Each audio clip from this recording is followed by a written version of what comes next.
तो आज का जो टॉपिक है, हम लोग ने जो इकोनॉमिक्स जब शुरू में स्टार्ट किया था, तो 5 बातें हम लोग ने पढ़ी थी।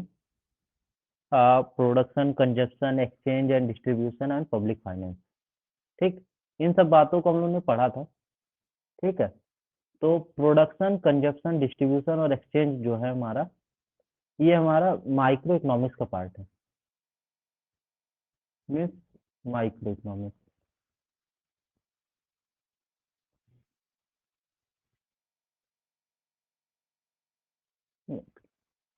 इसमें क्या हम लोग करते हैं? प्रोडक्शन। तो हम लोग प्रोडक्शन के लिए फैक्टर फैक्टर और फैक्टर प्रोडक्ट और बहुत सारी चीजें पढ़ी थी। कंजप्शन, जिसमें हम लोग सेटिस्फैक्शन और यूटिलिटी की बातें की थी, किए थे। उसके बाद डिस्ट्रीब्यूशन, डिस्ट्रीब्यूशन एंड एक्सचेंज, ये भी हमारा माइक्रो इकोनॉमिक्स के पार्ट। अब जो है,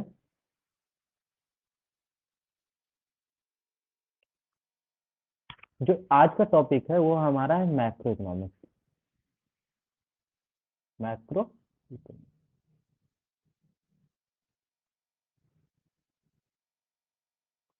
जिसमें हम लोग पढ़ेंगे पब्लिक फाइनेंस के बारे में।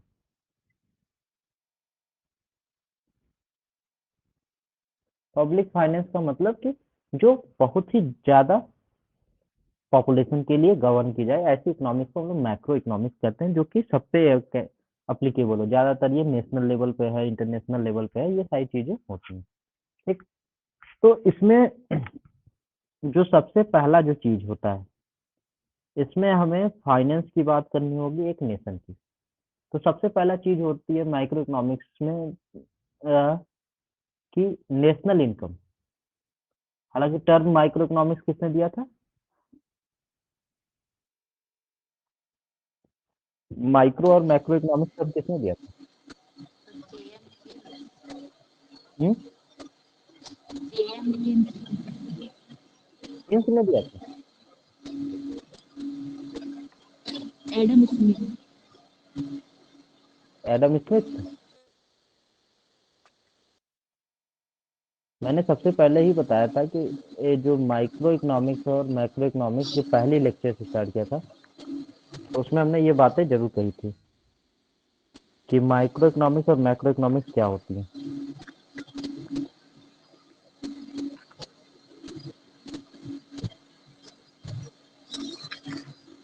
मैक्रो इकोनॉमिक्स के फादर कौन है? JM Keynes. JM Keynes.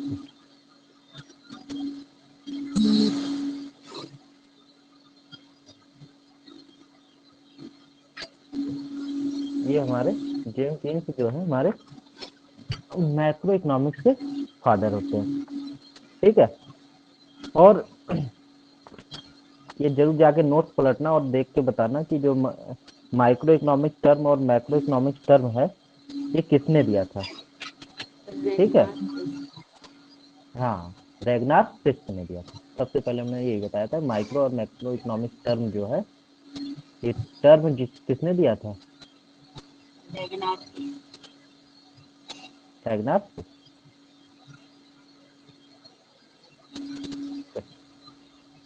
तो ये, तो माइक्रो इकोनॉमिक्स में जो सबसे पहले चीज आती है, नेशनल इनकम। National income. अब नेशनल इनकम क्या होती है? नेशन मतलब कंट्री, और इनकम मीन्स कंट्री की इनकम। सिर्फ सिंपल भाषा में बोला जाए तो कि कंट्री जितने पैसे कमाती है, वो उसकी नेशनल इनकम हो गई। और थोड़ा सा डिटेल में चला जाए तो नेशनल इनकम को क्या कह सकते हैं कि जो कंपनी में जो भी चीजें हो रही हैं, चाहे हमारा प्रोडक्शन है, ठीक है, डिमांड है, एम्प्लॉयमेंट है, जो भी चीजें हैं, ठीक है, उन सब प्रोडक्ट की वैल्यू, किसी भी तरीके से प्रोडक्ट हो सकता है, ठीक है, ऐसा नहीं कि कोई एक कमोडिटी की बात करें। जो उस कंपनी की जो प्रोडक्शन है या उस कंट्री की जो प्रोडक्शन है, उसकी मॉनेटरी वैल्यू को हम लोग कहते हैं उसकी नेशनल इनकम। ठीक है, तो नेशनल इनकम क्या होता है? Monetary value of production.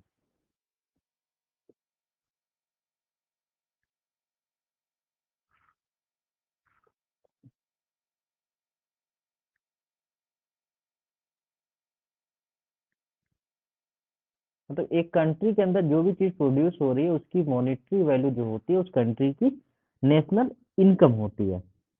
ठीक, और इसको हम मनी के टर्म में रिप्रेजेंट करते हैं। नेशनल इनकम हमेशा हम मनी के टर्म में रिप्रेजेंट करते हैं,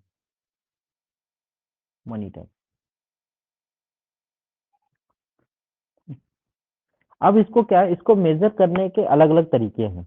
नेशनल इनकम को मेजर करने के लिए बहुत सारे तरीके हैं जिसके बेसिस पे हम इसको मेजर कर सकते हैं। ठीक, उसमें सबसे पहला जो मेथड है उसकी बात करते हैं, वो है इनकम मेथड। दूसरा है प्रोडक्शन मेथड और तीसरा है एक्सपेंडिचर मेथड। तो मेजरमेंट ऑफ नेशनल इनकम।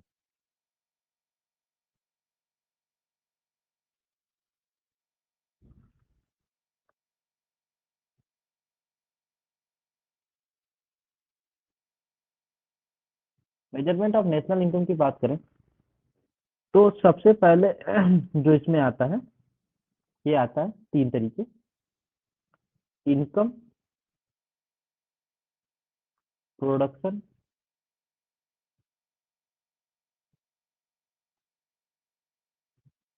और एक्सपेंडिचर।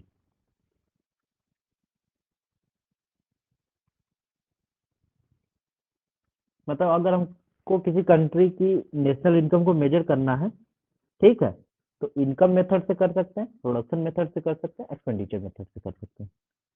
अब नाम से ही समझ में आ रहा है कि इनकम मेथड में क्या होगा कि sum of all income in cash और काइंड। ठीक है, जैसे बहुत सारे फैक्टर्स ऑफ प्रोडक्शन होते हैं, ठीक है, उसमें लेबर भी हो सकता है, कोई भी चीज हो सकती है, ठीक है, कमोडिटी की कोई वैल्यू हो सकती है। ठीक है, तो इनकम मेथड में हम लोग क्या करते हैं, जितना भी इनकम है, ऑल इनकम, चाहे वो कैश में हो या काइंड में हो, जो कि हमारा ऑल फैक्टर ऑफ प्रोडक्शन से डिराइव हुआ हो at a given period of time. Means production के जितने भी फैक्टर्स होते हैं उससे डिराइव हुए हुए इनकम की टोटल वैल्यू को हम नेशनल इनकम कहेंगे। वो कैश भी हो सकती है, काइंड भी हो सकती है। तो सम ऑफ ऑल इनकम, और कहाँ से होगा? From factor of production, from factors of production.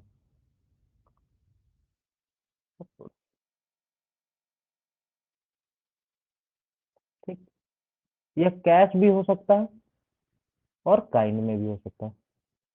Cash means money, kind में यानी कोई भी प्रीसियस चीज है जो कि आपका काइंड में काम करेगा।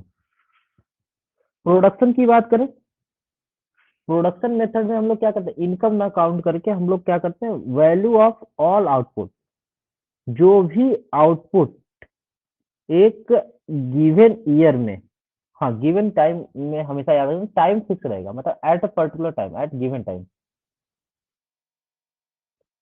ऐसा नहीं कि आज ले ले किसी की इनकम, किसी की कल ले लेना है।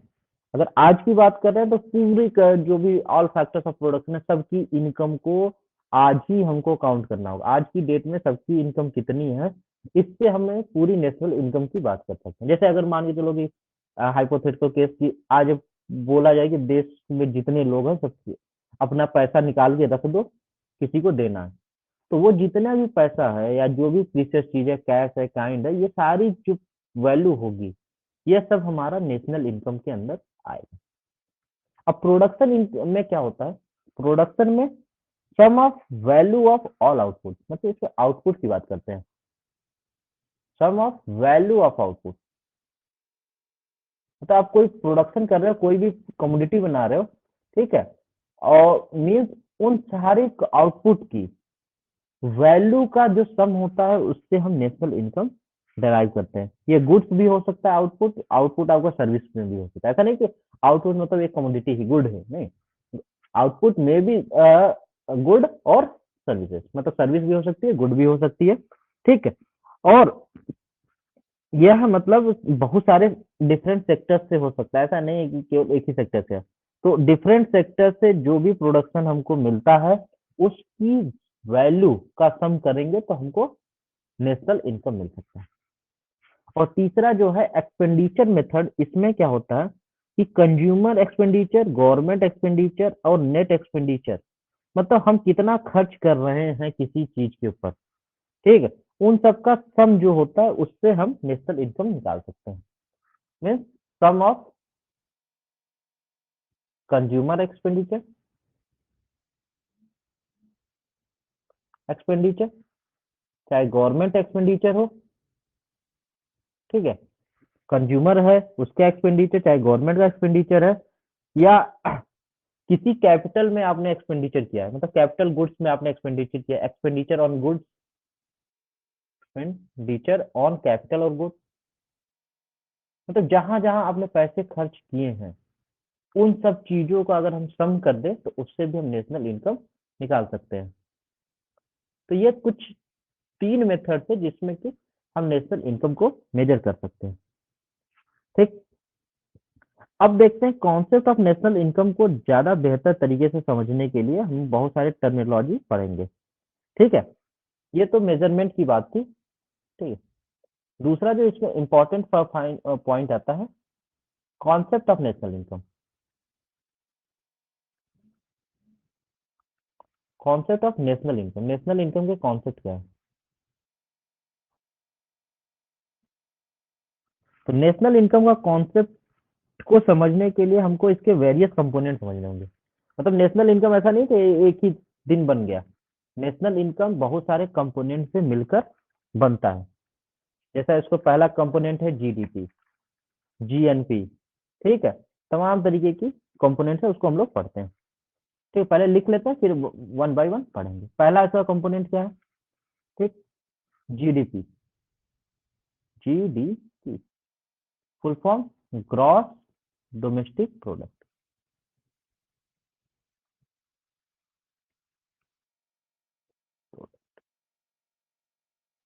GNP, GNP gross national product,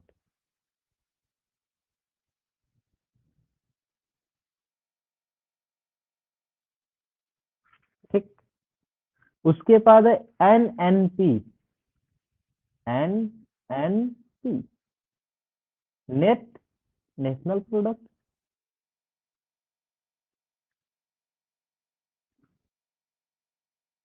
product.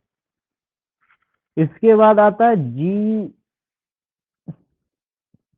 ठीक है, ग्रॉस प्राइवेट डोमेस्टिक इन्वेस्टमेंट, ठीक है, net private domestic investment, personal income, ठीक है, अलग अलग चीजें हैं, ठीक है। इसमें तो मेन जो है ये ये 3 हैं, ठीक है, जो सबसे ज्यादा पूछे जाते हैं, ठीक।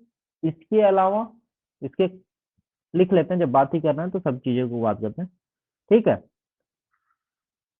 Investment, gross private domestic, domestic investment, ठीक। एक कंपोनेंट ये है, एक क्या है, net, net private domestic investment, ठीक, जिसको हम लोग आईजी से बोलते हैं, आईजी से डिनोट करते हैं, इसको आईएन से डिनोट करते हैं। मीन्स इन्वेस्टमेंट जो हमको ग्रॉस हमारे कंट्री में हो रहा है प्राइवेट द्वारा, और इन्वेस्टमेंट नेट जो इन्वेस्टमेंट है जो प्राइवेट का हमारे कंट्री में हो रहा है। इसके अलावा जो सबसे इम्पोर्टेंट है, ये दोनों तो बहुत ज्यादा इंपॉर्टेंट नहीं मिला मुझे किसी एग्जामों में, पर्सनल इनकम, पर्सनल इनकम ये इंपॉर्टेंट फैक्टर होता है नेशनल इनकम में। एक होता है disposable income,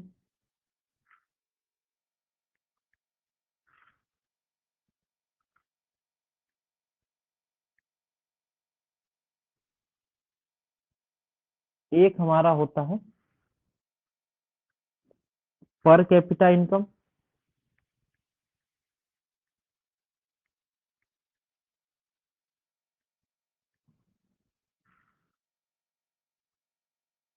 aggregate demand, aggregate supply. ठीक है, तो ज्यादातर जो हमारा इनकम के कंपोनेंट होते हैं यही होता है जीएनपी, जीडीपी और ये हमारा पर कैपिटा इनकम। इन 4 पॉइंट से ही हम लोग ज्यादातर नेशनल इनकम को एनालिसिस करते हैं। ठीक है, एग्रीगेट डिमांड और सप्लाई भी इसके 2 फैक्टर हैं जिसको हम लोग स्किप कर सकते हैं, इसको बस जानकारी के लिए, पढ़ने के लिए बहुत इंपॉर्टेंट नहीं है। ठीक है, aggregate demand and aggregate supply.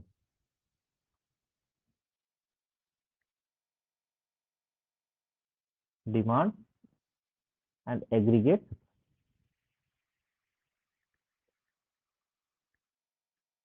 तो इन सारी चीजों से हम नेशनल इनकम के बारे में थोड़ा सा आइडिया लेते हैं। ठीक, अब बात करते हैं वन बाय वन सब चीजों के बारे में। ठीक, थोड़ी थोड़ी चीजें बात करेंगे। पहले लिखते हैं हम लोग क्रॉस नेशनल प्रोडक्ट के बारे में जानते हैं, जीएनपी के बारे में। जीएनपी, जीएनपी का फॉर्मूला जो होता है हमारा, ये होता है C plus I plus G plus X minus M plus abroad. Abroad, विदेश में जो चीजें बन रही है एब्रॉड, ये वैल्यू। ठीक, इसके बारे में जान लेते हैं। ठीक है, और फिर डिफिनीशन पे अपने आप समझ में आ जाएगी। सी का मतलब होता है personal consumption expenditure.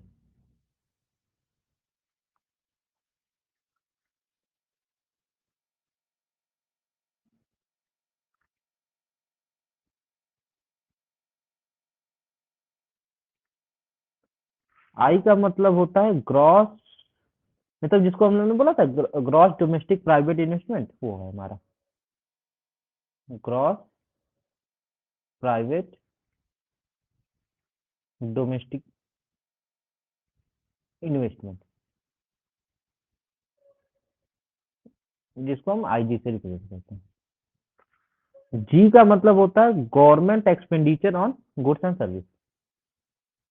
Government expenditure, जैसे हमने एक्सपेंडिचर मेजर्स में पढ़ा था ना, तो government expenditure on goods and service, किसी भी गुड्स और सर्विस पे गवर्नमेंट का क्या एक्सपेंडिचर है।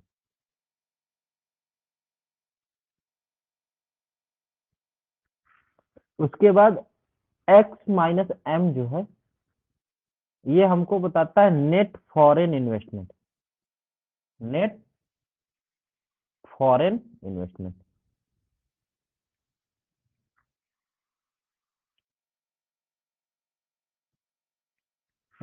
और abroad means net factor income from abroad, net factor income, income from abroad. ठीक, अभी हम चीजें लिख लेते हैं, फिर इसके बाद चीजें डिस्कस करेंगे। अब जीडीपी और जीएनपी में क्या रिलेशन होता है, अगर इस जीएनपी में हम अब्रॉड को माइनस कर दें, तो ये जो हमारी रेड कलर में हमने जो लाइन किया है, ये हमारी जीडीपी को रिप्रेजेंट करती है। ये फॉर्मूला है हमारा जीडीपी का। तो यहाँ से एक ऐसा रिलेशन बन के आता है कि GDP is equal to GNP minus abroad. अब अब्रॉड की जो वैल्यू है, इसको अगर आप जीएनपी से घटा देंगे तो आपका ग्रॉस डोमेस्टिक प्रोडक्ट मतलब जीडीपी आ जाएगी। ये फॉर्मूला जीडीपी की है। ठीक, तो अब जीडीपी क्या होता है, GDP means gross domestic product.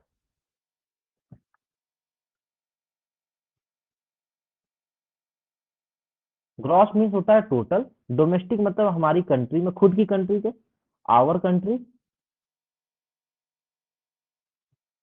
Product.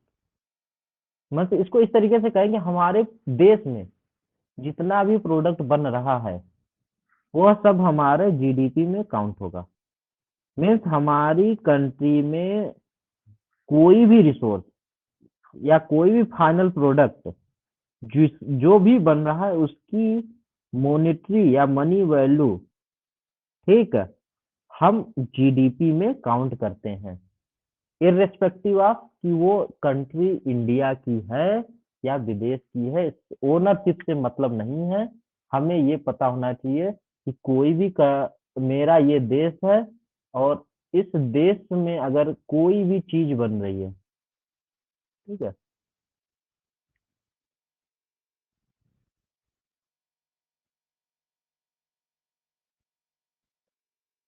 तो ये इंडिया एक जैसे ये है, तो इस विद इन जो बाउंड्री है इसमें जो भी चीजें बन रही हैं, विद इन बाउंड्री में जो भी चीजें बन रही हैं हमारी, ठीक, इस सारे चीजों का जो भी फाइनल प्रोडक्ट है, ऑल फाइनल प्रोडक्ट, अगर आईफोन का पार्ट भी इंडिया में बन रहा होगा तो वो भी इंडिया के जीडीपी में कंट्रीब्यूट करेगा।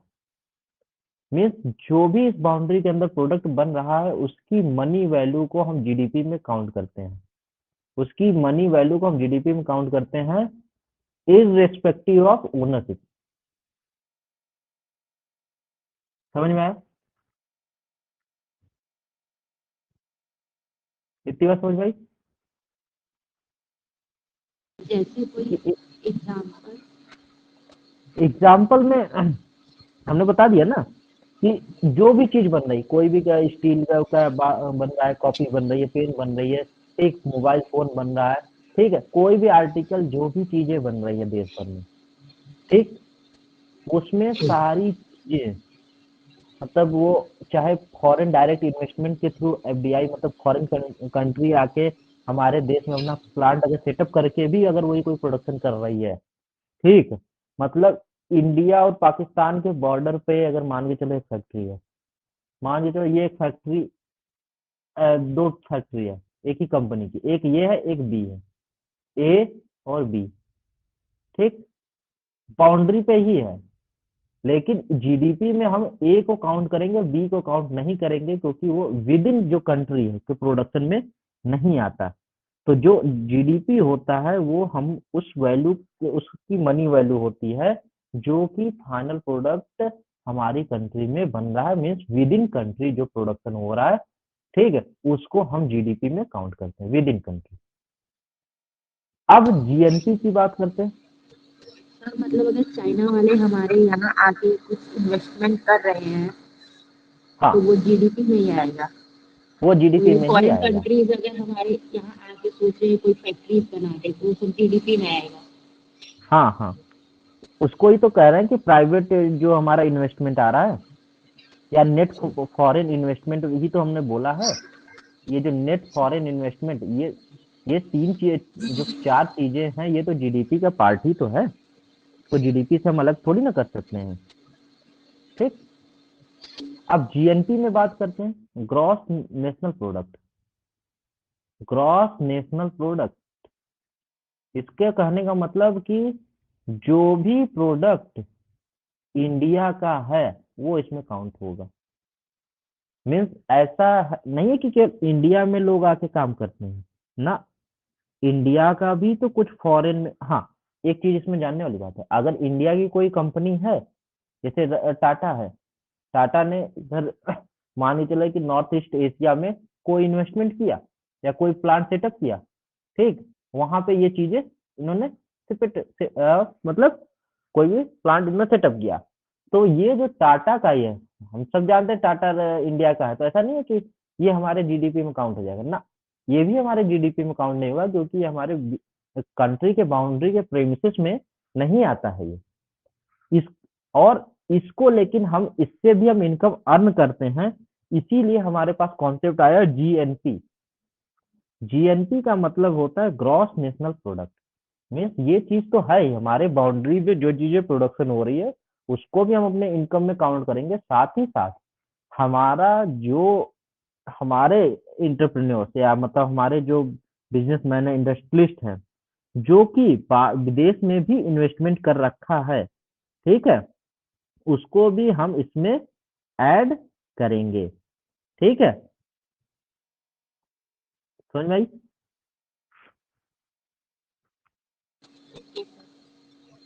हम्म,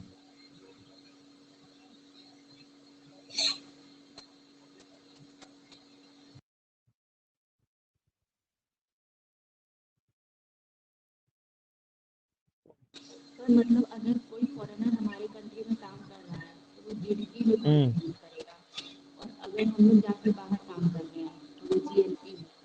आवाज नहीं आ रही, एक मिनट रुको, एक मिनट। हाँ, अब बता। तो मतलब अगर हमारे कंट्री में कोई फॉरेनर आके काम कर रहा है तो वो हमारे हम्म, कंट्री का जीडीपी बढ़ाएगा, और अगर हम लोग किसी और कंट्री में जाके काम कर रहे हैं तो हम लोग अपने हम्म, कंट्री का जीएनपी इंक्रीज करेंगे। हम्म।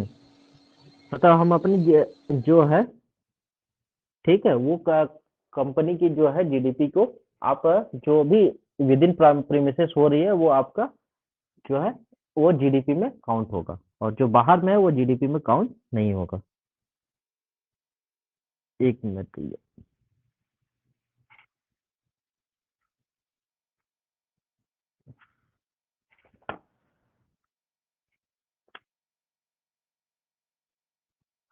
ठीक है, तो ये चीज है कि जो होता है जीएनपी का फॉर्मूला तो हो गया जीडीपी प्लस नेट फैक्टर, तो मतलब इसमें आप अब्रॉड जोड़ दोगे, ठीक है, या net factor income from abroad जो आती है वो हमारी जीएनपी में आ जाएगी। तो फॉर्मूला लिखने की जरूरत नहीं है, लेकिन फिर भी लिख सकते हैं GNP is equal to GDP plus net factor income, मतलब इनकम एब्रॉड, एब्रॉड इनकम को इसमें ऐड कर देंगे तो ये हमारा जीएनपी निकल जाएगा। ठीक, अब नेट फैक्टर इनकम जो होता है, ये इसको कैसे काउंट करते हैं, ये नेट फैक्टर इनकम का होता है। ठीक है, नेट फैक्टर इनकम, अब नेट फैक्टर इनकम कैसे निकाली जा सकती है, उसको निकालने के लिए जो फॉर्मूला है net factor income,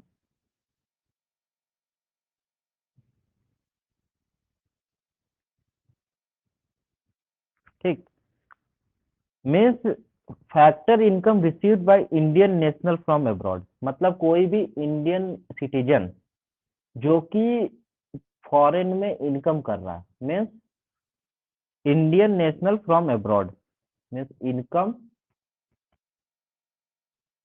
of Indian national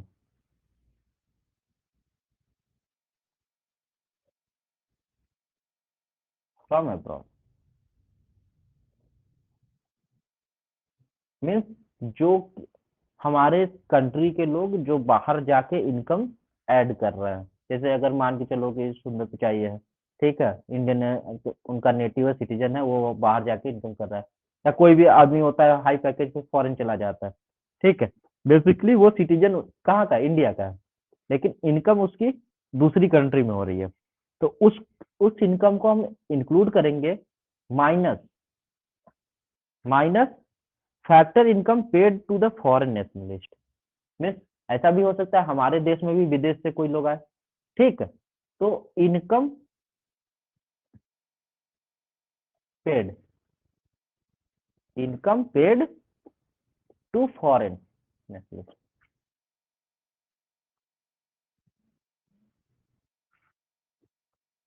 foreign national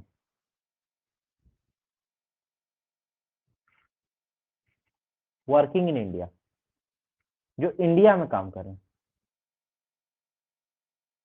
मतलब इसका मतलब कि मान के चलो इंडिया से एक आदमी गया है, ठीक है, यूएसए से उसने वो कितना कमा रहा है, 1000 रुपए कमा रहा है, ठीक, और एक आदमी कोई भी मान के चलो कि चाइना से आया है, वो इंडिया में अर्न कर रहा है 200 रुपए, तो जो हमारा नेट फैक्टर इनकम होगा 1000 माइनस 200 होगा, और हम अपने जीडीपी में उस 800 रुपए को ऐड करेंगे, क्योंकि वो जो इनकम है हमारे नेशन के द्वारा अर्न किया जा रहा है, ठीक है, यही बेसिक डिफरेंस होता है जीडीपी और जीएनपी में। इतनी बात समझ में आई? यस। ओके, अगली जो बात है नेट नेशनल प्रोडक्ट या नेट नेशनल प्रोडक्ट।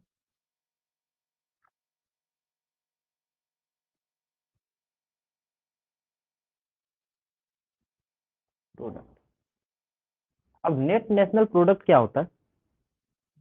ठीक, आपने ग्रॉस ग्रॉस पढ़ा, मतलब ग्रॉस में टोटल, लेकिन ऐसा भी होता क्या है कि आपको, आपके पास कोई एसेट है, कोई वैल्यू है।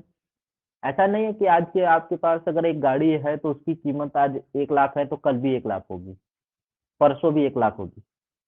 तो इसी तरीके से हर कंट्री के पास कुछ काइंड्स होती है, कुछ कैपिटल्स होती हैं, ठीक है, जिसकी वैल्यू धीरे धीरे डिप्रिसिएट कर जाती है, मतलब कम होती जाती है।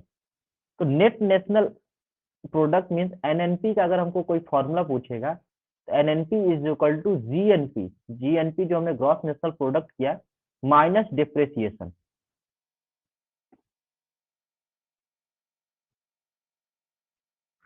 डिप्रिसिएशन मीन्स जो भी लॉस हुआ है, किसी भी तरीके का डिप्रिसिएशन लॉस होता है उसको हम लोग एनएनपी बोलते हैं, नेट नेशनल प्रोडक्ट।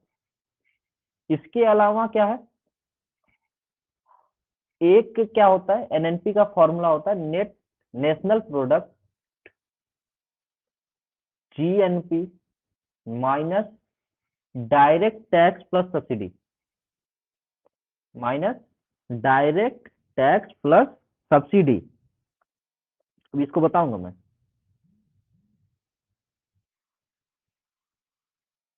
टैक्स को डिडक्ट करेंगे और सब्सिडी को ऐड करेंगे, ठीक, जो हमारी गवर्नमेंट सब्सिडी देती है। ठीक, इन दोनों को सम करके हम लोग एक वर्ड कहते हैं नेट इनडायरेक्ट टैक्स। सॉरी, यहाँ पे इनडायरेक्ट हो, net indirect tax, direct tax.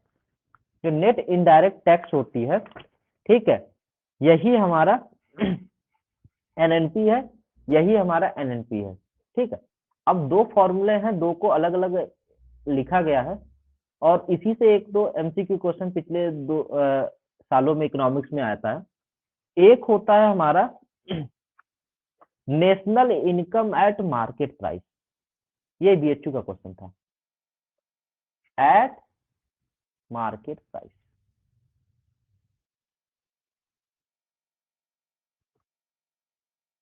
Price, अगर हम नेशनल इनकम की बात कर रहे हैं मार्केट प्राइस में तो उसमें फार्मूला हमारा ये होगा।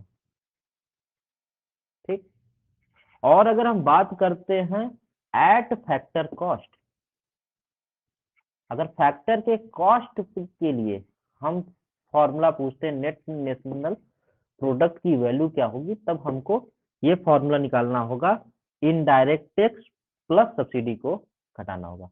तो ये जो डिप्रिसिएशन का फॉर्मूला होता है एट मार्केट प्राइस होता है। ठीक, और जो ये इनडायरेक्ट टैक्स को हम जीएनपी में से सब्ट्रैक्ट कर देते हैं, ठीक, इसको एट फैक्टर कॉस्ट कहते हैं, मतलब national income eight factor cost. और कभी भी कोई पूछेगा national income eight factor cost के लिए फॉर्मूला क्या होगा, तो जीएनपी माइनस इनडायरेक्ट टैक्स, मतलब नेट इनडायरेक्ट टैक्स। ठीक है, जबकि अगर आपसे कोई पूछेगा एनएनपी एट मार्केट प्राइस क्या है, तो जीएनपी माइनस डायरेक्ट हम डिप्रिसिएशन कर देंगे तो हमारा काम हो जाएगा। इतनी बात समझ में आई? Yes sir. Sir national income और एनएनपी एक ही चीज मान रहे हैं यहाँ पे। हाँ, मतलब इस तरीके से बोला जाता है कि अगर नेशनल इनकम एट, ठीक है, ये डिफरेंट कंपोनेंट्स हैं जिसमें आप नेशनल इनकम को डिनोट कर सकते हो। ठीक है, हाँ तो सर तो इसमें को ये बोलेंगे ना एनएनपी एट मार्केट प्राइस। हाँ, लेकिन इसको हम लोग एक और भी नाम से बोलते हैं, जब ये फॉर्मूला बोलते हैं कि अगर डिप्रिसिएशन को घटा देंगे तो ये एक तरीके से नेशनल इनकम को आपको रिप्रेजेंट करता है एट ए मार्केट प्राइस। एक मार्केट प्राइस पे अगर आपको नेशनल इनकम को रिप्रेजेंट करना है, ठीक है, जीडीपी भी नेशनल इनकम को रिप्रेजेंट करती है, ठीक है, जीएनपी भी नेशनल इनकम को रिप्रेजेंट करती है, लेकिन जो सबसे ऑथेंटिकेट है अभी हम लोग फॉर्मूला पढ़ेंगे, ठीक है, कि नेशनल इनकम आखिर होता क्या है। ठीक है, तो उसमें बहुत सारी चीजें आ जाती हैं, तो हमें ये चीज मालूम होगी कि हम किस टर्म में बात कर रहे हैं। ठीक है, क्योंकि कोई चीज होता है जीडीपी पर कैपिटा इनकम भी एक चीज होती है, ज्यादातर तो लोग पर कैपिटा इनकम के हिसाब से नेशनल इनकम रिप्रेजेंट करते हैं, ठीक है। तो कहते सबको वही चीज है, लेकिन हमसे पूछा क्या जा रहा है उस हिसाब से हम क्वेश्चन का आंसर देंगे। जैसे मैंने ये बोला ना, ये 2017 या 18 के बीएचयू के एंट्रेंस एग्जाम में, एमएससी एग्जाम में था ये क्वेश्चन, ठीक है। इसलिए मैंने इस पे बहुत ज्यादा जोर दिया कि एट मार्केट प्राइस पे क्या फॉर्मूला होता है और एट फैक्टर कॉस्ट पे क्या फॉर्मूला होता है, इसलिए मैंने ये चीजों को लिख दिया, ठीक है। यस। अब इसके बाद बात करते हैं पर्सनल इनकम के बारे में, पीआई, जो कि सबसे इंपॉर्टेंट चीज है आपका पर्सनल इनकम।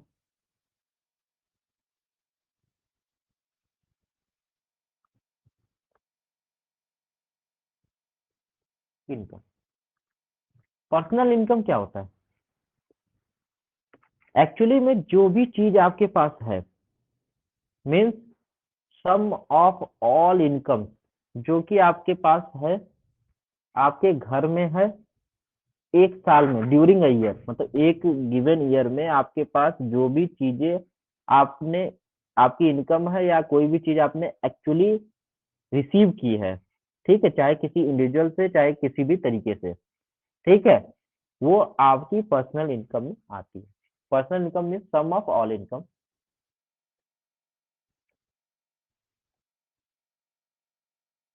ये सम ऑफ ऑल इनकम है जो actually received by all, means जो एक इंडिविजुअल और एक हाउस होल्ड के द्वारा एक साल में रिसीव की जाती है, वो उसकी पर्सनल इनकम हो जाती है, एक्चुअली रिसीव्ड बाय इंडिविजुअल।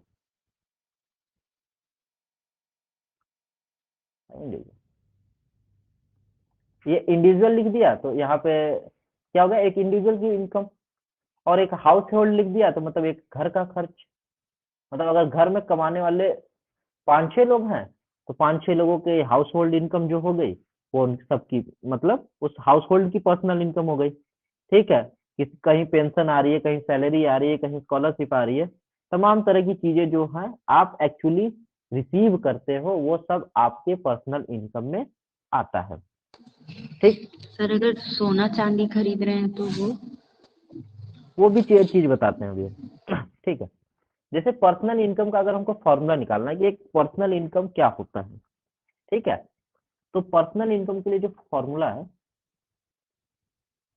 आपने क्या किया, नेशनल इनकम आपको फॉर्मूला मालूम है, नेशनल इनकम जो हमारे कंट्री की इनकम है, उसमें से आपने माइनस कर दी एस एस सी, माइनस कर दी सी आई टी, सबको कौन बता रहे UCP, plus transfer payment,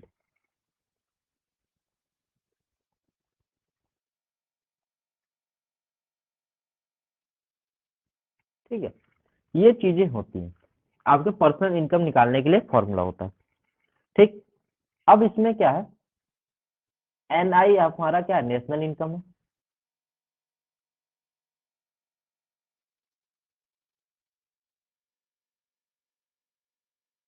SSC, ठीक। आपका क्या होता है, सोशल सिक्योरिटी कंट्रीब्यूशन, जो कि आप देते हो कंट्री को, ठीक है, सोशल सिक्योरिटी कंट्रीब्यूशन,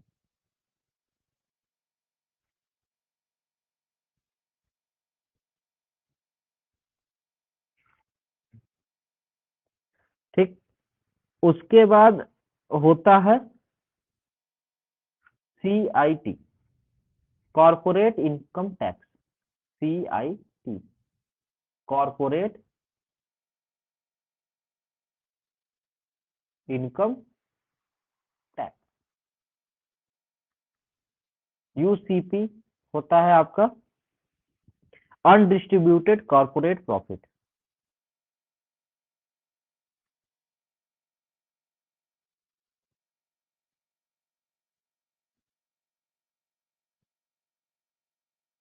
प्रॉफिट, ठीक। और plus transfer payment, transfer payment हमने लिख दिया। ये सारी चीजें आपकी पर्सनल इनकम में आती है, जैसे कि सोशल सिक्योरिटी कंट्रीब्यूशन में आपने कुछ भी दे दिया, मतलब जो भी आप सोसाइटी को रिटर्न देते हो, ठीक है। तो नेशनल इनकम मान के चलते हमारी कंट्री की 1 लाख रुपया, ठीक है। आपने क्या किया, एक इनकम टैक्स दिया गवर्नमेंट को, उसी नेशनल इनकम में ही तो पूरा जुड़ा है। नेशनल इनकम जब मैंने इनकम मेथड से बताया था नेशनल इनकम क्या होता है, तो मतलब जितने भी इंडिविजुअल है सभी के इनकम का हम सम कर दें तो वो हमारा क्या हो जाएगा, नेशनल इनकम हो जाएगा। तो उस नेशनल इनकम में आपका पर्सनल इनकम खुद का कितना है, तो उसमें तो सबसे पहली बात जो आप टैक्स दे रहे हो, जाहिर सी बात है वो तो आपकी पर्सनल इनकम तो है ही नहीं, आपने तो उसको नेशनल इनकम में पहले ही से जोड़ दिया, आप उसको घटा लो। सोशल सिक्योरिटी कंट्रीब्यूशन मतलब जो भी चीजें हैं जो आपको सोसाइटी से जोड़ी रहती है, आप या जिस तरीके से कंट्रीब्यूशन करते हो वो सब चीजें आपकी नहीं है, ठीक है। और अनडिस्ट्रीब्यूटेड कॉर्पोरेट प्रॉफिट मतलब जैसे आपकी ऑर्गेनाइजेशन है जो कि प्रॉफिट आपको नहीं दी है, मतलब जब आपको नहीं दी है प्रॉफिट उसने अपने पास रखा है, तो वो प्रॉफिट जो हमने नेशनल इनकम में जोड़ा हुआ था वो भी हमारे हमारे पर्सनल इनकम में नहीं आएगा। और जो इसमें लेकिन वो जरूर आएगा कि अगर आपने अपने दोस्तों को कोई भी 100 रुपए या 1000 रुपए लोन दिया है या किसी को उधार दिया है, वो लेकिन आपको पर्सनल इनकम में आएगा। मतलब नेशनल इनकम में जो टैक्स है या डिस्ट्रीब्यूटेड प्रॉफिट है या कोई भी सोशल सिक्योरिटी के लिए जो कंट्रीब्यूशन कंपल्सरी कंट्रीब्यूशन है उसको घटाने के बाद जो आपके पास पेमेंट बचता है और या आपके द्वारा किसी को दिया गया पेमेंट जो होता है वो आपकी पर्सनल इनकम है। और जैसे कि हमने बात की थी कि सोना चांदी जो भी चीज है, कैश और काइंड यहाँ पे मायने नहीं रखता। आपने आपकी इनकम है, आपने उससे क्या चीज खरीदा, आपको उसको भी दिखाना पड़ेगा एज ए काइंड कि मेरा गोल्ड का एक तरीके से इन्वेस्टमेंट माना जाता है ना, और इन्वेस्टमेंट हमारे इनकम में आता है, इन्वेस्टमेंट का जो रिटर्न होता है वो हमको हमारे उसमें मिलता है, ठीक है। रिटर्न रिटर्न में हमारी इनकम को बढ़ाता है। तो इस तरीके से जो जो जरूरी चीजें हैं टैक्स है या अनडिस्ट्रीब्यूटेड प्रॉफिट्स है या सोशल सिक्योरिटीज को घटाने के बाद और जो हमने बाहर ट्रांसफर पेमेंट किए वो हमारा पर्सनल इनकम हो जाता है। इतनी बात समझ में आई। यस। अब बात करते हैं डिस्पोजेबल इनकम। दूसरी चीज क्या होती है, डिस्पोजेबल। ये तो इनकम हो गई देखने में, जैसे आजकल कंपनियां करती है ना सीटीसी आपको देती है, ठीक है, देखने में तो ये सीटीसी है आपकी, लेकिन एक्चुअली डिस्पोजेबल इनकम क्या होता है। डिस्पोजेबल इनकम होता है जो आपको इन हैंड आती है। सर सीटीसी क्या होता है? कॉस्ट टू कंपनी, ठीक है। मतलब मतलब आप कॉस्ट टू कंपनी मतलब होता है सीटीसी, कॉस्ट टू कंपनी। मतलब जब आपको कंपनी हायर करती है तो वो उसकी सीटीसी डिफाइन करती है। इसमें बहुत सारी चीजें होती हैं कि मतलब अगर आप एक ऑर्गेनाइजेशन में काम करते हो तो आप पे कंपनी कुल कितने रुपए खर्च करेगी, वो कॉस्ट टू कंपनी होती है। जैसे चाय का पैसा, कपड़े का पैसा, ट्रैवलिंग का पैसा, हाउस एचआरए है या जो भी चीजें, सीटीसी मतलब कुल मिला के इतना रुपए ही कंपनी आपको खर्च करेगी, इससे ज्यादा नहीं करती। कॉस्ट टू कंपनी या कॉस्ट टू कॉर्पोरेट, कॉर्पोरेट भी कह सकता है कंपनी भी कह सकता है, कोई दिक्कत नहीं। कि मतलब एक ऑर्गेनाइजेशन पे आप मतलब एक ऑर्गेनाइजेशन आप पे कितना खर्च कर रही है वो उसके सीटीसी से पता चलता है, ठीक है। जैसे आईटी सेक्टर है तो कोई अगर 12 लाख की सीटीसी देगी तो ऐसा नहीं है कि उसको 12 लाख रुपए ही मिल रहे हैं साल के या महीने के 1 लाख रुपए मिल रहे हैं, नहीं। वो अगर देखा जाए तो उससे पूछोगे तो सैलरी बोलेगा कि हमारी 12 लाख 1 लाख रुपए महीने सैलरी बन रही है, लेकिन इन हैंड सैलरी से 70 हजार आ रही है, 75 हजार आ रही है, किसी को 60 हजार आ रही है। तो कंपनी के वेरिएबल्स होते हैं, जैसे फिक्स सैलरी है, वेरिएबल्स हैं, वो पूरी चीजें उसमें कंपनी जोड़ के सीटीसी डिफाइन करती है। वो अलग अलग उनका एचआर और उनके पर्सनल पॉलिसीज मेकर इसको डिसाइड करते हैं, तो वो हमारे लिए जरूरी नहीं है, ठीक है। हमारे लिए जो जरूरी है disposable income, disposable income.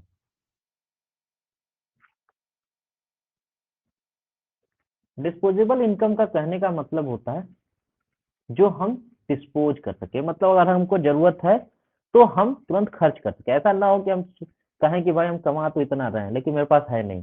Disposable income actually income left to the consumer, जो पैसा कंज्यूमर के हाथ में होता है उसी को डिस्पोजेबल इनकम कहते हैं, ठीक। इनकम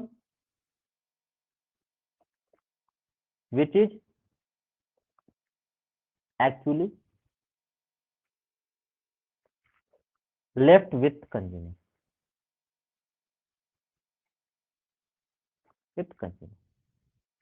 कंज्यूमर के पास जो पैसा बच जाता है उसी को डिस्पोजेबल इनकम कहते हैं। इसको हम लोग निकालने के लिए फॉर्मूला है डिस्पोजेबल इनकम बराबर personal income minus personal tax. जो हम खुद के पैसे पे टैक्स देते हैं वो उसको घटा देंगे तो हमारा डिस्पोजेबल इनकम आता है। ठीक, ये हमारा मतलब ये नेट disposable इनकम, ये मतलब सर नेट हाँ। इनकम होता है। नेट इनकम है या इन हैंड कैश जो आती है, ठीक है, ये आपकी नेट इनकम है। यही हमारे एक्सपेंडिचर प्लस कंजप्शन को डिफाइन करती है। या आप डिस्पोजेबल इनकम से इन्वेस्टमेंट का दिखा लो या जो भी चीजें हैं, आप सारी चीजें जो करते हो कंजप्शन और सेविंग, जो बात हम लोग करते हैं ना कि इनकम बराबर हम लोग फॉर्मूला लिखते हैं ना, तो एक्सपेंडिचर प्लस सेविंग, तो इसी के लिए लिखते हैं। पर्सनल इनकम के लिए नहीं, कभी नहीं लिखते, क्योंकि उसमें टैक्स भी तो होता है। एक्सपेंडिचर प्लस सेविंग ही हमारा डिस्पोजेबल इनकम के बराबर होती है। ये सारी चीजें हैं। क्लियर? यस। तो अभी तक जितनी बातें हमने बताई ये सब चीजें थी मैक्रो इकोनॉमिक्स और फाइनेंशियल टर्म थी। ठीक है, अब मेथड ऑफ एस्टिमेशन में हमने बताया था, ठीक है, कि 3 तरीके से होती है। ठीक है, वो 3 तरीके कौन कौन से हैं? एक हमारा इनकम, एक प्रोडक्शन, एक एक्सपेंडिचर। तो हमारे जो इंडिया में होते हैं, इंडिया में हमारे इनकम और प्रोडक्शन मेजरमेंट इस्तेमाल होता है इन आवर इंडिया। हमारे इंडिया या हमारी कंट्री में इनकम और प्रोडक्शन बेसिस मेथड से हम लोग नेशनल इनकम का एस्टिमेशन करते हैं। ठीक है, और उसमें भी सबसे ज्यादा अगर बात करते हैं तो प्रोडक्शन वाला ज्यादा तो फॉलो होता है, लेकिन दोनों इक्वली इनकम और प्रोडक्शन के बेसिस पे हम अपने नेशनल इनकम डिसाइड करते हैं। जबकि एक्सपेंडिचर बेसिस पे जो नेशनल इनकम डिसाइड होते हैं वो डेवलप्ड कंट्री में होते हैं, डेवलप्ड कंट्री में होते हैं। ठीक है, तो ये कुछ बातें थी GDP, GNP, personal income, disposable income, और लास्ट जो बच गया है पर कैपिटा इनकम। सर मतलब डेवलप्ड कंट्री में सिर्फ एक्सपेंडिचर यूज करते हैं, इनकम प्रोडक्शन हाँ, नहीं। मतलब जो एक्सपेंडिचर मेथड 3 मेथड से कर सकते हैं, तो जो डेवलप्ड कंट्री होती है वो एक्सपेंडिचर मेथड यूज करती है। ऐसा नहीं कि सभी डेवलप्ड कंट्रीज में होती है, ठीक है, most of the developed country में एक्सपेंडिचर मेथड करते हैं। हमको अपनी कंट्री से मतलब है, हम इनकम और प्रोडक्शन मेथड से अपने नेशनल इनकम को काउंट करते हैं। सिंपल सी बात। अब बात करते हैं, नेक्स्ट चीज है per capita income. Per capita income, per capita मतलब पर मीन्स 1।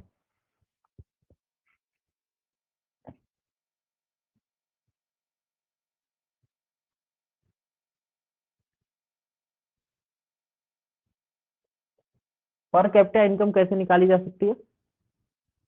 और यही सबसे बेस्ट वे है किसी भी कंट्री की इकोनॉमी जानने के लिए कि एक इंडिविजुअल के हाथ में कितना रुपए है, वह पर कैपिटा इनकम से हम लोग निकाल सकते हैं। इसका फॉर्मूला सिंपल सी बात है, national income, total national income divided by population.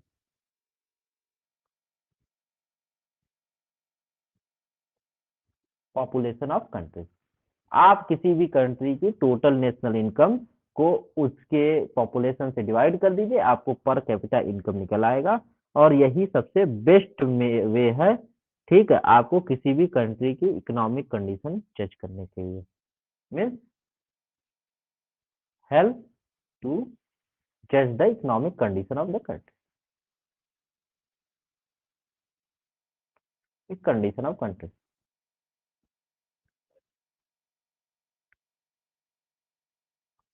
कई जगह जो हमारे इंडिया से कम पोटेंशियल है, उनकी नेशनल इनकम कम है, लेकिन पॉपुलेशन कम होने की वजह से उनके यहाँ जितने भी लोग हैं पर कैपिटा इनकम उन पे ज्यादा आता है। इस वजह से वो जो है ज्यादा अच्छी तरीके सर से पर perform. Capita income, sir per capita income को फिर एक मतलब एक इंडिविजुअल का इनकम, तो वो एक तरीके से हाँ, पर्सनल एक इनकम इनकम, भी हो गया ना। नहीं नहीं नहीं नहीं, पर्सनल इनकम में तो बहुत सारी चीजें हमने घटा दी ना, लेकिन उसमें उस इंडिविजुअल का कितना कंट्रीब्यूशन है ये मान के चलो। कि अगर मान के चलो कि 100 रुपए कहीं से इकट्ठे हुए, ठीक है, 10 लोगों ने दिया, ठीक है, तो इसका मतलब क्या होता है कि 10 लोगों ने 100 रुपए दिया, मतलब हर आदमी ने 10-10 रुपए दिए, ये पर कैपिटा इनकम कहता है। लेकिन पर्सनल इनकम जो रियल सिचुएशन में क्या हो सकता है, एक आदमी ने अकेले ही 100 रुपए 90 रुपए दे दिया हो, एक आदमी ने अकेले क्या है कि 2 रुपए दे दिया हो, बाकी 8 आदमी 1-1 रुपए दिए हो। तो पर कैपिटा इनकम कभी भी किसी की पर्सनल इनकम को नहीं रिप्रेजेंट करती, ना रियल सिचुएशन को बताती है। अगर हम पर कैपिटा इनकम की बात करें तो अंबानी और रिक्शे वाले दोनों की पर कैपिटा इनकम इक्वल आएगी, लेकिन बहुत फर्क है उसमें, उनके पर्सनल इनकम में, उनके टैक्स देने में, उनके चीजों में, ठीक है। तो पर कैपिटा इनकम को कभी भी पर्सनल इनकम से कंफ्यूज नहीं होना है। यह एक तरीके से सिंपल मैथमेटिकल फॉर्मूला है कि जितना पॉपुलेशन है, अगर ये पूरे पैसे को पूरे पॉपुलेशन में अगर इक्वली डिवाइड किया जाएगा तो कितना आएगा, ये इस फॉर्मूले से हम लोग निकालते हैं पर कैपिटा इनकम। समझ में आई? यस। ठीक, ये सारी चीजें हैं। तो अब होमवर्क ये रहेगा कि पता करके बताना मुझे कि इंडिया में पर कैपिटा इनकम कितना है इस वक्त। In India per capita income कितना है? इनकम कितनी है, ये चीज आप बताना मुझे सर्च करके। ठीक, अब इसके बाद जो है 2-3 चीजें छोटी छोटी और भी है, उसको मैं बता देता हूँ, ठीक है।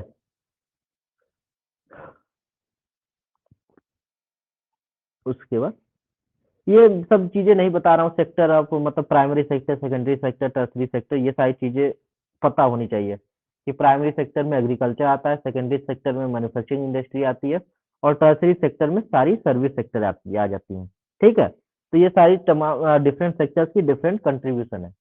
और एग्रीकल्चर का जीडीपी में कंट्रीब्यूशन अभी 7.1 है। रिसेंट डाटा आप चेक कर लेना, इसमें 2-3 पॉइंट्स और देख लेना कि जीडीपी ऑफ इंडिया, ठीक है, जीडीपी कितनी है इस वक्त हमारी, और एग्रीकल्चर का जीडीपी में कंट्रीब्यूशन कितना है। ये कुछ डाटा है जो कि लेटेस्ट डाटा ही एग्जाम से पहले देख लेना। कंट्रीब्यूशन इन जीडीपी, ये होमवर्क है, कल मैं पूछूंगा ये तीनों चीजें, ठीक है। नहीं होगा तो फिर मैं बता दूंगा, ठीक।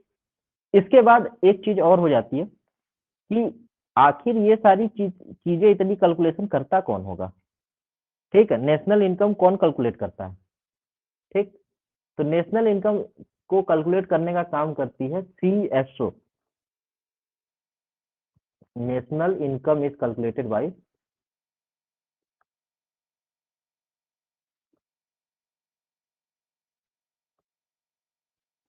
CSO, central statistical office.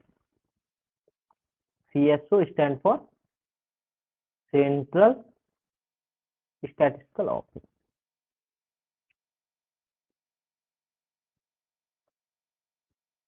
Office, और ये हमारा 2 मई, इस्टेब्लिशमेंट ईयर याद करने की जरूरत नहीं है, लेकिन नोट बना रहे हैं तो बना सकते हैं, 1951 से स्टार्ट हुआ था, और इसकी ऑफिस न्यू दिल्ली में।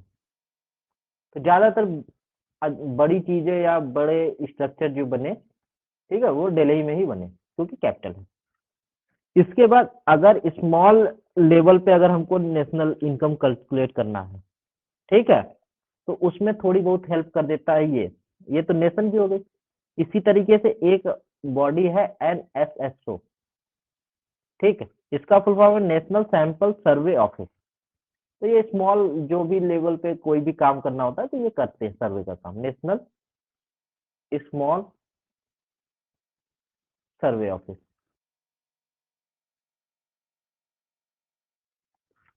ये काम ये करते हैं। तो ये सारी चीजें थी जो कि जीडीपी और नेशनल इनकम से रिलेटेड थी, ठीक है।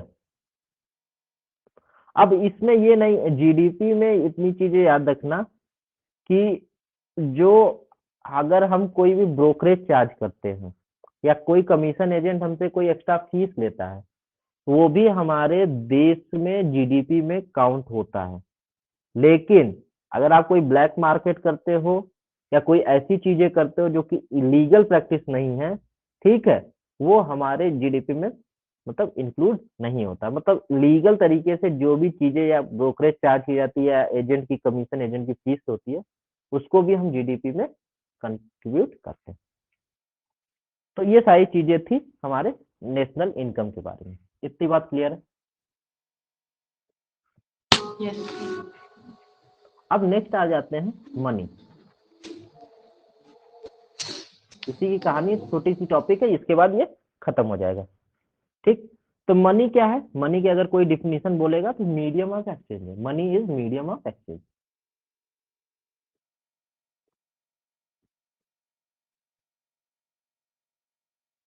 मनी हमारा कुछ नहीं है, हमारा मीडियम ऑफ एक्सचेंज है। ठीक, इसके बाद बार्टर सिस्टम चलता था पहले हमारा, ठीक है।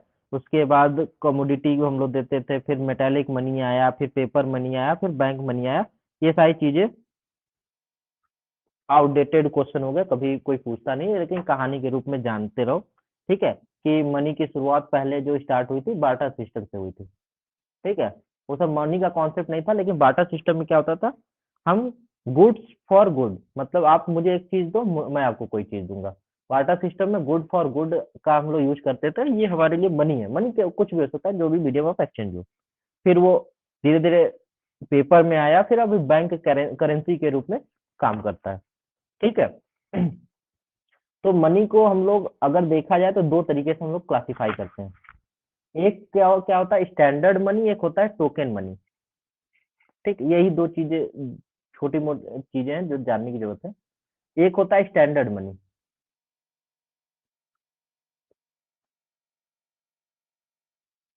एक होता है टोकन मनी।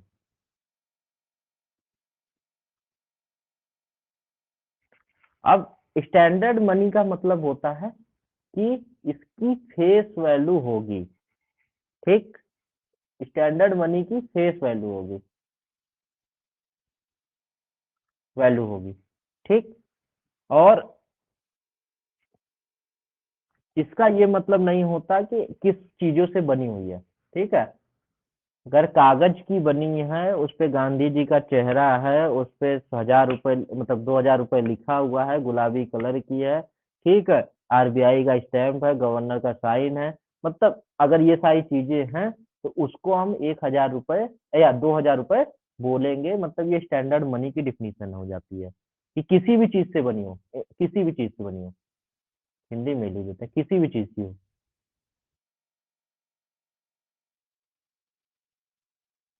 चीज से बनी हो, उसको हम स्टैंडर्ड मनी करेंगे, जो हमारी करेंसी जिसको हम लोग बोलते हैं, आज के समय में करेंसी है। ठीक है, रुपीज। टोकन मनी क्या होता है, इसकी फेस वैल्यू जो होती है, ठीक है, और हाँ, टोकन मनी जो होती है, इसमें क्या होता है कि फेस वैल्यू जो होती है वो ज्यादा होती है इसकी। मुझे लगता है मैंने उल्टा बता दिया। फेस वैल्यू इसकी ज्यादा होती है और ये चीपर होते हैं। मैंने उल्टा बता दिया। ठीक है, टोकन मनी का मतलब होता है कि कोई भी चीज जिसको टोकन कहते हैं, टोकन में अगर कोई नंबर लिख देते हैं, इसकी फेस वैल्यू मोर होती है, और मेटल जिस चीज का भी बनी हो, मतलब मेटल की वैल्यू चीपर होती है। ठीक है, कोई सी भी चीज का अगर ये बना हुआ है तो ये चीपर होता है। और स्टैंडर्ड वैल्यू क्या होती है, जिससे वो बनी होती है। ठीक है, जिस जिस वैल्यू मतलब अगर सोने की है, ठीक है, तो उसकी जो फेस वैल्यू होगी वो सोने से जैसे समझ में आएगी। अगर लोहे की है तो उसकी फेस वैल्यू जो होगी वो लोहे से आएगी। तो इसमें जो होती है, जो स्टैंडर्ड मनी होते हैं, उसकी फेस वैल्यू जो होती है उसके मटेरियल से डिसाइड होता है कि किस मटेरियल से बनी हुई है। कि face value from the material,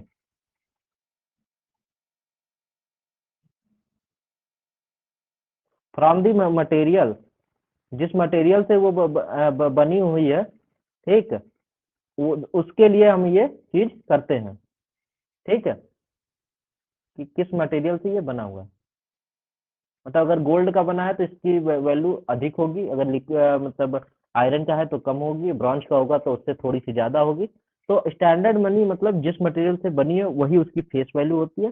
जबकि टोकन मनी क्या होती है, किसी भी चीपर मटेरियल से बन सकती है, लेकिन अगर उस पे टोकन के लिए जो जो चीजों की रिक्वायरमेंट है वो सारी चीजें हैं तो इसको हम टोकन मनी कहते हैं। Example 2000 rupees note.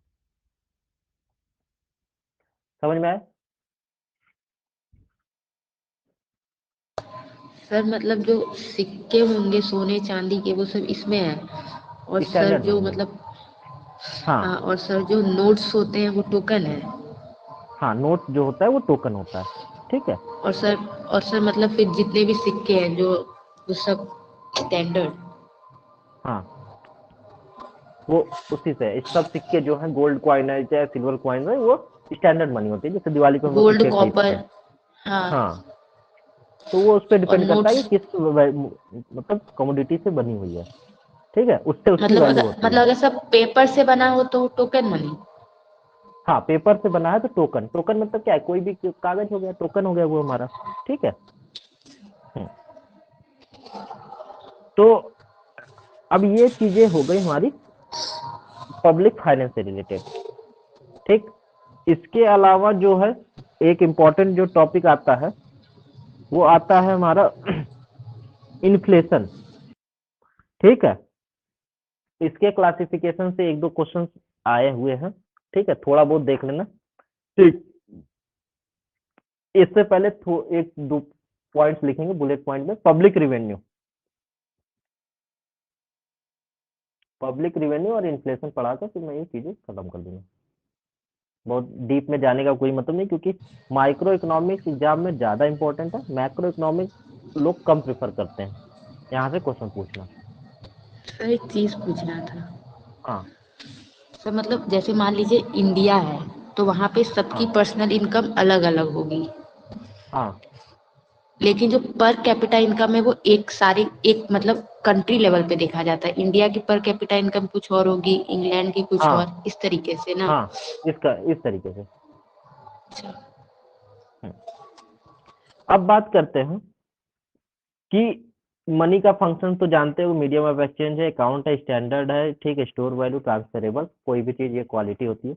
लेकिन पब्लिक रिवेन्यू जो होती है इसमें एक इंपॉर्टेंट टॉपिक आ जाता है। पब्लिक रिवेन्यू क्या है? पब्लिक मीन्स गवर्नमेंट, और गवर्नमेंट की रिवेन्यू मतलब गवर्नमेंट को पैसा कहाँ से मिलता है। ठीक है, अगर गवर्नमेंट को पैसा चाहिए तो वो कहाँ से लेगी, पब्लिक रिवेन्यू कैसे जनरेट करेगी, तो उसके कुछ ऐसे तरीके होते हैं। ठीक है, इसको हम लोग पब्लिक फाइनेंस के अंदर डील करते हैं। पब्लिक रिवेन्यू कि compulsory contribution levy to a person, मतलब ये रिवेन्यू का मतलब क्या होता है, एक पर्सन को ये कंपलसरी कंट्रीब्यूशन गवर्नमेंट को करना ही करना है, यही इसका डिफिनीशन होता है, कंपलसरी कंट्रीब्यूशन।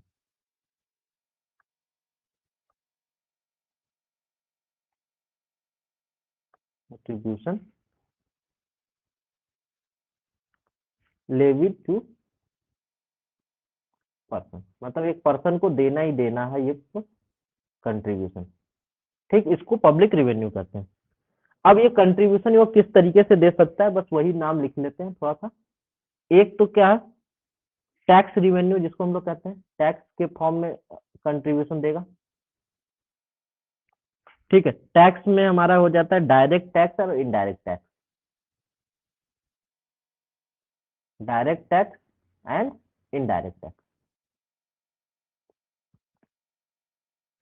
डायरेक्ट और इनडायरेक्ट टैक्स हमको जो हम जमा करते हैं उससे हमारी क्या है, पब्लिक को रेवेन्यू होती है।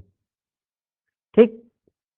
अब दूसरा क्या हो जाएगा इसका, कस्टम ड्यूटी जो हो गई।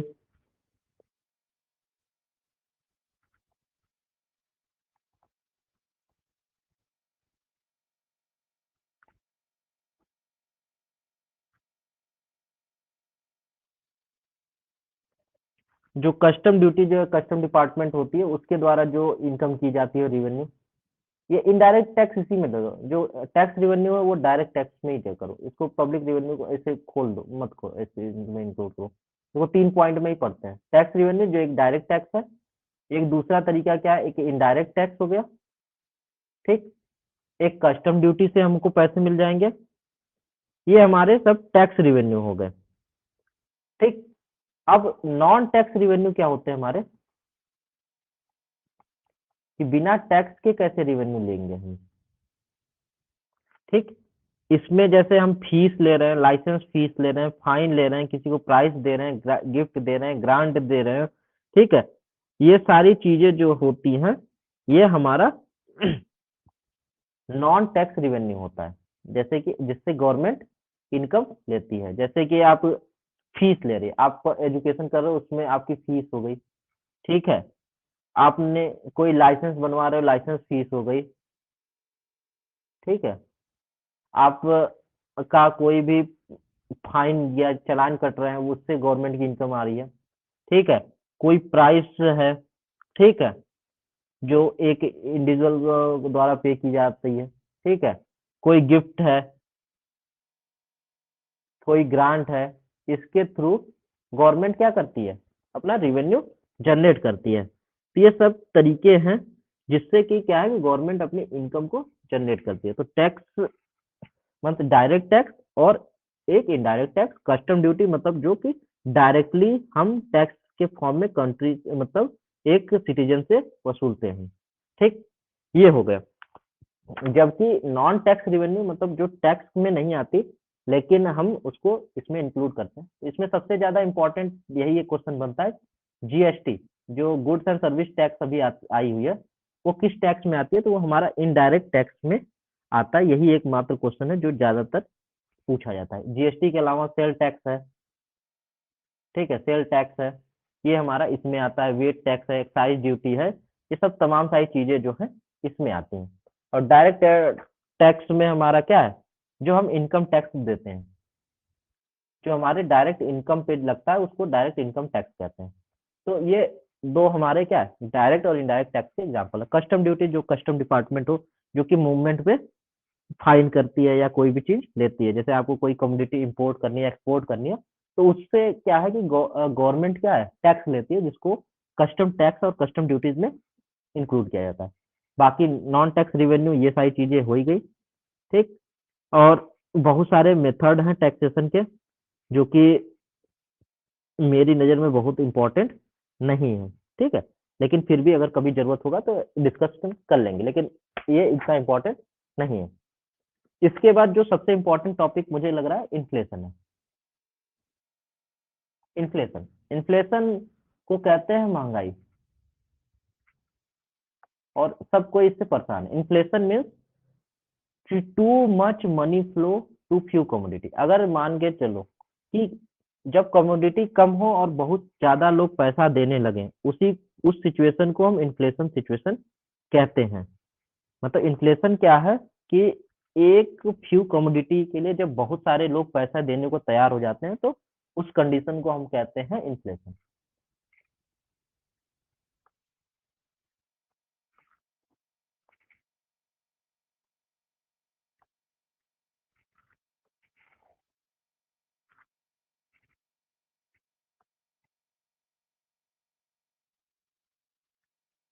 कमोडिटी मतलब बहुत कम चीजों के लिए बहुत ज्यादा पैसे आप देने को तैयार हो, ऐसे कंडीशन को हम कहते हैं ये to much money follow is a flow. Follow मतलब फॉलो पीछा कर रही है ना, मतलब कि कम चीजें हैं, कम कमोडिटी है, उसके लिए बहुत सारे लोग पैसा देने को तैयार है, ठीक है। Follow to.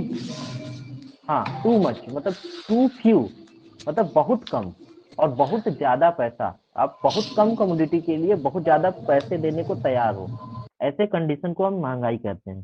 ठीक, और अगर बेटर डिफिनेशन चाहिए तो मतलब क्या, rice in price of basket of the commodity on the point two point basis.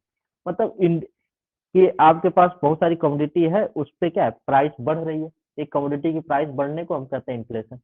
लेकिन इसके पीछे का जो सबसे बड़ा कारण यही होता है कि जब मार्केट में मनी बहुत ज्यादा हो और कमोडिटी कम हो और ज्यादा से ज्यादा लोग उसको लेना चाहते हैं, ऐसे सिचुएशन को हम महंगाई कहते हैं, ठीक है, जिसको हम मेजर करते हैं, ठीक है, सीपीआई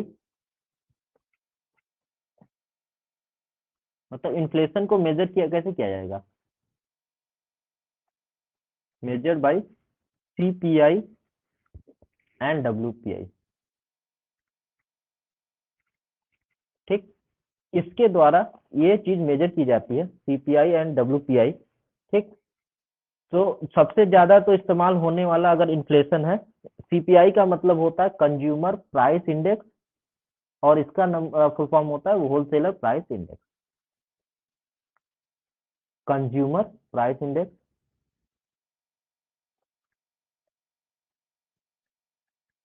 इंडेक्स, और इसका मतलब होता है होलसेलर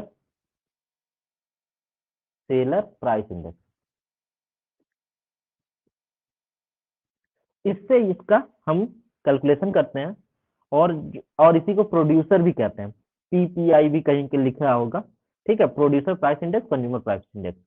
तो ज्यादातर जो हमारे कंट्री में इस्तेमाल होता है वो सीपीआई इस्तेमाल होता है। ठीक है, सीपीआई कंज्यूमर प्राइस इंडेक्स से ही हम इन्फ्लेशन की काउंटिंग करते हैं या इन्फ्लेशन के मेजरमेंट करते हैं।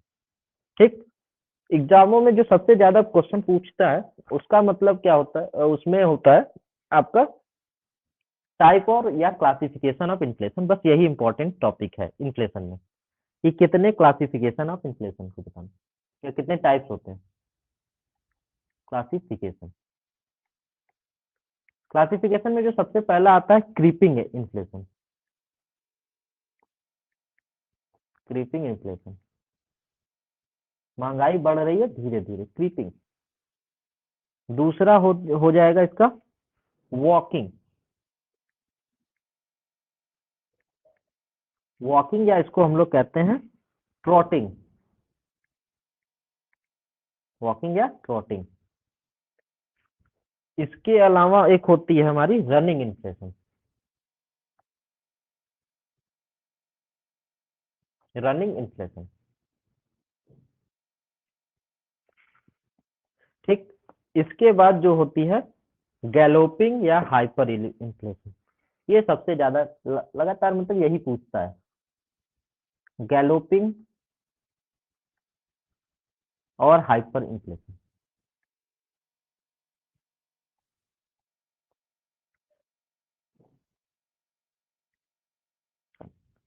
ये हमारे टाइप ऑफ इन्फ्लेशन होता है। ठीक, अब इन्फ्लेशन का मतलब क्या होता है कि मनी की जो वैल्यू होती है। अब ये क्वेश्चन जानने वाली बात है कि क्या लगता है इन्फ्लेशन में मनी की वैल्यू बढ़ती है या घटती है? बढ़ती है। यही गलती लोग करते हैं। इन्फ्लेशन में जो होती है मनी की जो वैल्यू होती है वो घट जाती है, मतलब तभी तो लोग बहुत ज्यादा पैसे को बर्बाद करने के लिए तुले पड़े हैं। उनके लिए पैसे की कीमत घट जाती है। ठीक है, इसलिए बहुत ज्यादा मनी का फ्लो बढ़ जाता है। तो इन्फ्लेशन अगर देखो कब किसको क्रीपिंग कहेंगे, कब गैलोपिंग कहेंगे, कब वॉकिंग कहेंगे, कब रनिंग कहेंगे। अगर जो प्राइस राइज हो रहा है किसी भी कमोडिटी की प्राइस, मैंने मनी वैल्यू की बात बोली है, मनी की बात नहीं की है, प्राइस। ठीक है, अगर 3% से कम बढ़ रहा है, मतलब प्राइस राइज जो है 3% से कम करता है, तो उस तरीके के इन्फ्लेशन को हम क्रीपिंग इन्फ्लेशन कहते हैं। अगर वही प्राइस राइज जो है 3 से 10% के बीच में होता है प्राइस राइज, तो उसको हम वॉकिंग या ट्रॉटिंग इन्फ्लेशन कहते हैं। रनिंग इन्फ्लेशन, अगर प्राइस राइज जो है हमारा 10 से 20% है, ये हमारा तब ये कहलाता है। और ज्यादा स्पेसिफिक अगर बोले तो 16% तक ही हम लोग रनिंग इन्फ्लेशन कहते हैं, और 16% से अगर ज्यादा हो जाता है तो गैलोपिंग कहते हैं। ठीक है, तो अगर स्टैंडर्ड बुक के हिसाब से माना जाए, ठीक है, तो ऐसे नॉर्मली 20% दिमाग में रखो, 20% टू 100% जितनी भी महंगाई जाए। लेकिन अगर स्टैंडर्ड बुक की बात करते हैं, स्टैंडर्ड बुक के अकॉर्डिंग जो हमारा इन्फ्लेशन का पॉइंट है 3% से कम क्रीपिंग इन्फ्लेशन है, 3 से 6% तक हमारा वॉकिंग होता है, ये हमारा स्टैंडर्ड बुक कहती है। इसके बाद रनिंग इन्फ्लेशन जो होता है नियरली 10% होता है, बहुत ज्यादा नहीं होता, 10% होता है। और हाइपर इन्फ्लेशन 16% से ज्यादा पे हाइपर इन्फ्लेशन हमको देखने को मिलता है। ये हमारा सिचुएशन है कि कब गवर्नमेंट को क्या चीज करना चाहिए, ठीक है, कैसे इन्फ्लेशन को रोकना चाहिए। तो ये सारी चीजें है कि जो कि हमारा मैक्रो इकोनॉमिक्स का पार्ट है कि कैसे गवर्नमेंट इनकम इन्फ्लेशन कंट्रोल करती है, ठीक है, कैसे क्या चीज करती है, सब मनी सप्लाई को कैसे रोकती है, वो सब चीजें स्पेशली इकोनॉमिक्स के पार्ट है, ठीक है। उसके अंदर डिटेल में इतना हम लोग नहीं जाएंगे, हमारे लिए क्लासिफिकेशन ही बहुत सफिशियंट है, ठीक है। सर यहाँ पे प्राइस राइस का क्या मतलब है? मतलब किसी कमोडिटी की एक प्राइस, अगर चावल का प्राइस, ठीक है, अगर मान के चलो 10 रुपए से 13 रुपए हो गया, ठीक है, तो प्राइस कितनी बढ़ी उसकी? 30%। कैसे? 30% मतलब यहाँ पे क्या है कि हाइपर इन्फ्लेशन चल रहा है, ठीक है। तो प्राइस किसी कमोडिटी की किस हिसाब से बढ़ रही है, वो सारी चीजें इसमें हम लोग देखते हैं। तो ये कुछ बातें थी, अभी कुछ चीजें और भी रह गई हैं, इसको हम लोग कल बात करेंगे, ठीक है। Okay sir.